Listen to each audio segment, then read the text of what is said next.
Hey everybody, I'm going to make a video tonight just talking about a few things that I've gained since being 5 years into my sobriety. And these were things like I didn't understand or see coming at all. Like I was not prepared for um, for these things happening in sobriety. I really didn't know what it was going to be like. All I knew 5 years ago when I started this journey of sobriety was that I knew nothing about where I was going, nothing about the sobriety side. I just knew what I was leaving behind, which was my life of depending on a relationship to give me a sense of self, to provide me with like a direction in life. I could not do it anymore. I had to put behind, like in my rear view, codependency, addiction to drugs, obviously, and just the kind of addiction that I had, or inadvertent dependency that I had honed over decades, even of falling back onto my shortcomings, my weakened states of being, was where I was operating from. So, for example, I have a lot of aspects of my mind. We all do, a lot of sides to my personality, and we're all like very multifaceted. But I leaned into my anxiety, my fear, rumination, just all of these negative states of being was where I operated from. And then when I would be in a good mood, or have something good or do something awesome, I would always downplay it or just be like, oh, that was a fluke, or okay, what's the sky's falling out of the sky, which is ironic because as addicts and codependents and people who have unchecked, unaddressed mental health issues, we do invite total destruction into our lives, and that's what our lives become. So I knew what I was leaving behind, but I had no idea what I was going towards, and I was okay with that. And you kind of have to be, because when you're new to recovery, you're brand new, which really means you're new to life and you're new to yourself. So the first thing that I learned, really, in hindsight, was that, as I've said before, I'm sorry if I repeat myself, but it was not, I do not have a sobriety date. I know a lot of people do. Oh, I got clean on this day. This was the last time I used. This was the event that kind of made me turn this ship around. I don't have that, and I would say a lot of people don't. But I didn't know that sobriety was a process. It took me about 6 months to fully get sober.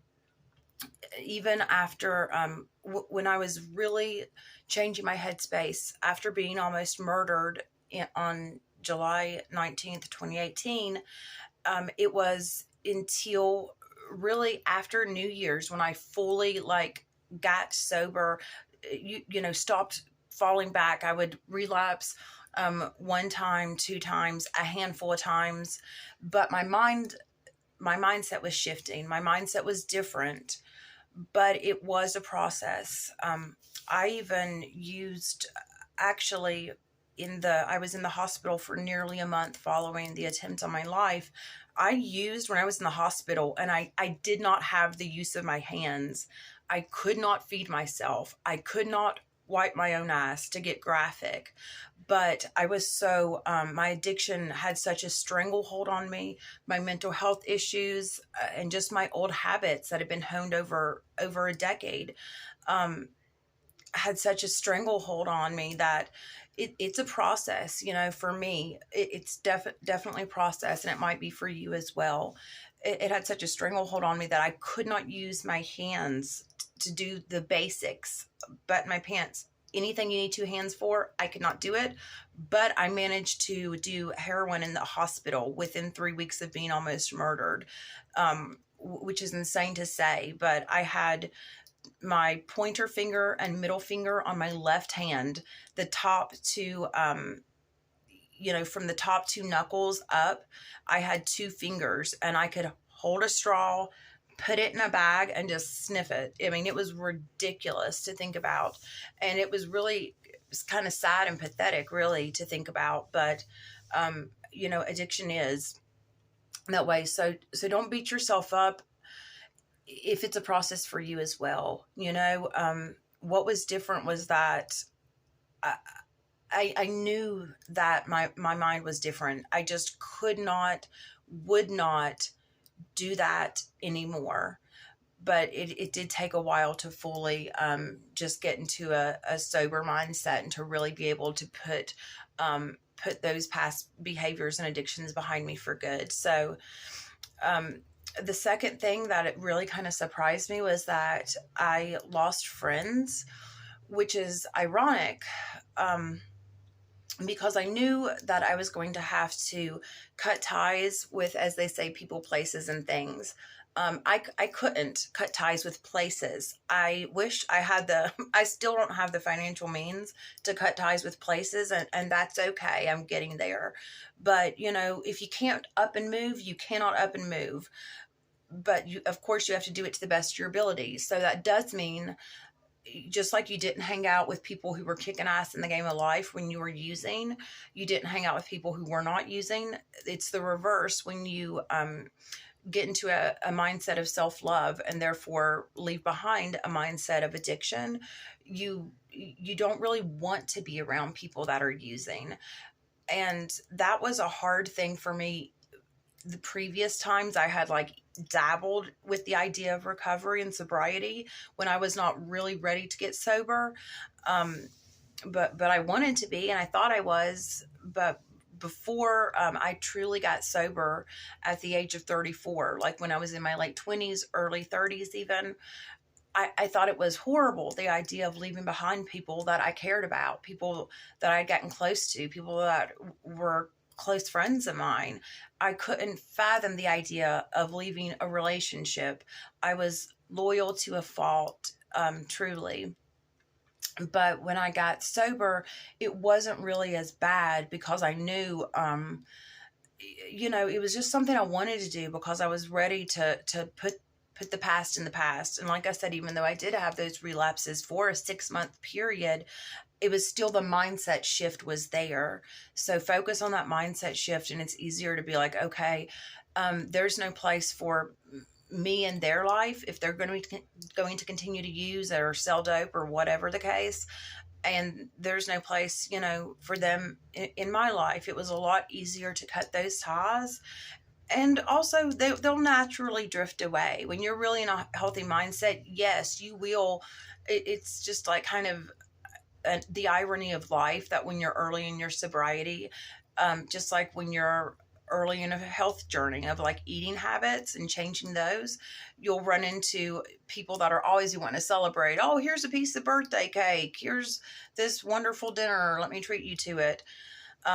It's the same thing with addiction. You'll run into, people that want to get you high. It's crazy at first. But when people see and know, people get the picture quick. All you have to do is, like, say no one time, turn it down, change the subject, whatever, 1 or 2 times. And dope dealers don't want to come around you when you're really sober because they can see and they can sense that you're not going to be a client. And people that are still using don't really want to be around you either when they get the same sense. Oh, this is someone that's going to make me look bad just by them raising themselves up. The shocking thing to me with losing friends, with that said, it wasn't the dope friends. The two, I lost 2 friends when I got sober that were lifelong, I thought lifelong friends, friends that were with me until my mid-30s, people that I knew before I even started using, people that I really knew for decades. And it's ironic, that they were with me at my lowest, but you would think somebody's, when they're going to be with you at your lowest, would be with you when you're wanting to raise yourself up. But honestly, people are complicated, and some people do not want you to be in your best self unless they are the ones lifting you up. Some people don't want you to succeed unless they're the ones that can, be that white knight, or, be the one, helping you do well. And just, for a lot of different reasons. But I was really shocked that I had a couple friendships like I said, lifelong friendships go, because we had been through so much. And then when I'm finally getting better, it's like, oh, now's the time that our friendship has run its course. But it's just that, it's not even even their bad, or it's not your bad. It's just it's run its course, And I learned a valuable lesson that not all friendships are meant to be lifelong friendships, and that's okay. Some of the best lessons and deepest relationships come from relationships that are not lifelong, and that's okay. People outgrow each other, things run their course, and it was meant to be as long as it was. So just be on the lookout that some people don't actually want to see you do well, or the relationship just runs its course and it just so happens to be as you are actually doing you and taking care of your own life. Something that else that shocked me in a phenomenal way is, like I said, did not know what I was getting into with sobriety. I did not know. I did not begin to live until my mid-30s, until I got sober, but I didn't know what that was going to be like. I could not have imagined how amazing it is when you actually begin to live life. I knew that I was empty, of course, that I had all these feelings. That's why I turned to extreme drug use and codependency and relationships, etc. to begin with. I knew I had this emptiness, but when I actually began to fill myself up with a relationship with myself, with getting to know myself, I could see and experience, oh my God, I'm living from my autonomy now, from a perspective of self-love and gratitude and just loving life and taking care of myself and trying to pay it forward for people that are still struggling, and how that feels compared to living until your mid-30s basically through an avatar. It was I was living in my ego, and then I was living in my addicted mind and my addiction's version of my ego. It's like I was just, this blank, empty wound canvas, walking around. I had no idea how amazing life was going to be. And wow, if you can actually get to a place where okay, I'm done with that. I do, get to the place. The goal is, when I first got sober, I just did not want to die and have my final thought. And I've said this before, to be, to realize that I did not try to live. I always assumed that there was nothing for me. I got to a place, I did try at first to meet other people's standards, or my perceptions of other people's expectations, and do it the right way, and have this middle class life and get these accolades and a college diploma, etc.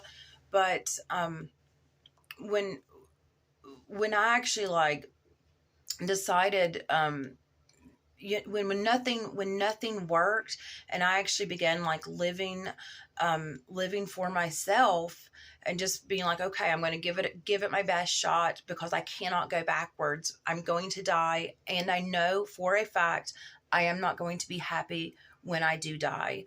I did not know how amazing life is, and to know wow, there is a place for me. And if you're at a point where you just know you've reached the end of your rope, and you've taken your addiction as far as you can, because it's the ultimate lie, and once you see it, okay, this is not going to provide me any happiness, and even the synthetic happiness it does provide, it doesn't actually make me happy. It makes you feel happy. And that difference is subtle in a way, and it's just gigantic in another way. That's a huge difference, but it's also a subtle difference. But once you see it, it's this huge, this huge thing. It's so different. It's wow, heroin, hard drugs, whatever, they feel amazing. They are amazing. Let's just call a spade a spade. Heroin is amazing. It never stopped feeling amazing. But I never felt special. I had a special feeling when I ingested the heroin and I felt its power. You know, they don't call it heroin for nothing. I felt its power, but I never became that heroin. I never actually got fulfilled. And at the end of the day, that is not enough. Even Hunter S. Thompson, who was someone that I looked up to as like just the ultimate winner in the game of life. I was like, wow, he's an author, just a world renowned author. He's immortal through his work. He's beloved. He's one of the great American authors. He was unique. He did it his own way. He was so kick ass. And he got to get high his entire life and was celebrated for being an addict. Oh my God. Can you have, I cannot think of a more dream scenario for a life. And guess what? He died miserable by his own hand, unhappy, and very conflicted about it. Seems like he was very conflicted about who he really was. Was he this persona because he was so used to living through his avatar ego, maybe? Or was he, who was he when when you take away that persona? Maybe he didn't know. I don't know, but he obviously wasn't happy.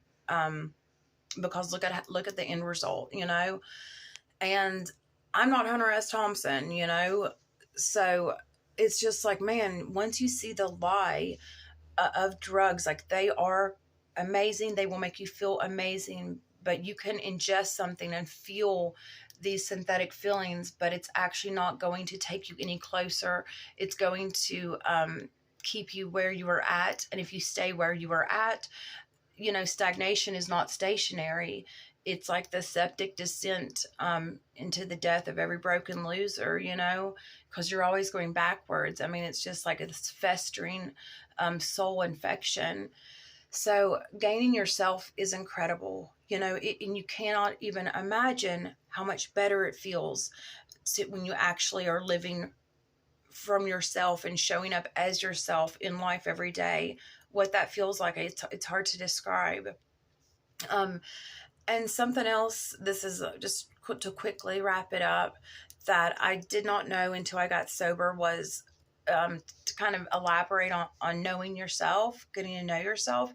I had no clue, but because I had no clue really who I was, I could not have imagined the way I was going to surprise myself and the way life was going to surprise me. I had no idea that I was going to have a spiritual awakening. And it was really interesting when I got sober. I began my sobriety journey in 2018 in the summer. I fully got sober in 2019.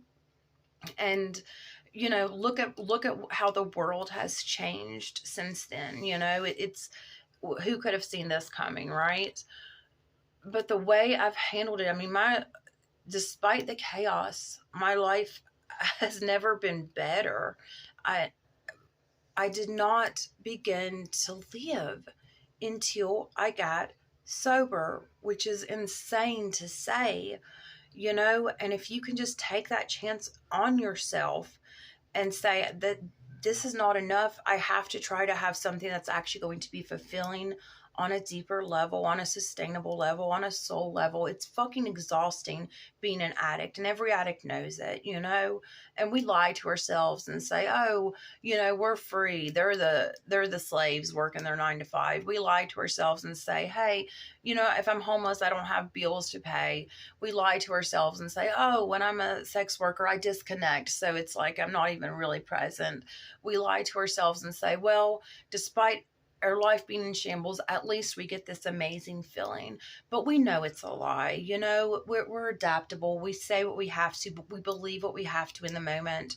But when you believe a lie and tell yourself a lie, and you believe it, but in your soul you can never fully get rid of that nagging gut feeling that says, oh, this ain't it. You're lying to yourself. You're full of shit. And the way that even if you can just say that that's not enough, that's unacceptable, I'm going to take a chance to to find a way to really live with myself before I die, trying to kill myself before I die, trying to live a life of synthetic euphoria, just meager existence. If you can just take that step fully and commit to that perspective shift of, I'm going to try to see what I can do because this is not working, that is proof we all have something to offer. We all have a place in this world, and that's what I'm finding out. We really do. We all have something to offer, and just know that even if you don't know what that is, that it's out there. Your soul knows, and you'll get like these cute little fun, whimsical like winks from the universe, like breadcrumbs showing you yourself, and you can experience yourself, and it is beautiful. I didn't know I would be someone that meditates. I didn't know then I would be someone that had a spiritual awakening. I didn't know I would be into goddess work. I had these true like prophetic prophetic, is that the word? Like, I guess so. These dreams, very spiritual dreams, about goddesses. I had a goddess encounter in the mirror. I can elaborate on my goddess interactions, and just kind of goddess work from just kind of looking like an archetype. Like, this is kind of the autonomy and the divine feminine and divine masculine balance and the inner strength and the beauty that comes from just like knowing yourself and standing in authenticity. Like, all that is coming from goddess work. I didn't even know that was a thing, and now that's something I do. Oh my God, amazing. Eating vegan breakfast, never thought that was possible. Wanting to turn down Nutella, having fitness goals, being a dog lover, just, God, life is so beautiful. Just take a chance on yourself, and there is no way it cannot open up to you. So y'all have a good night.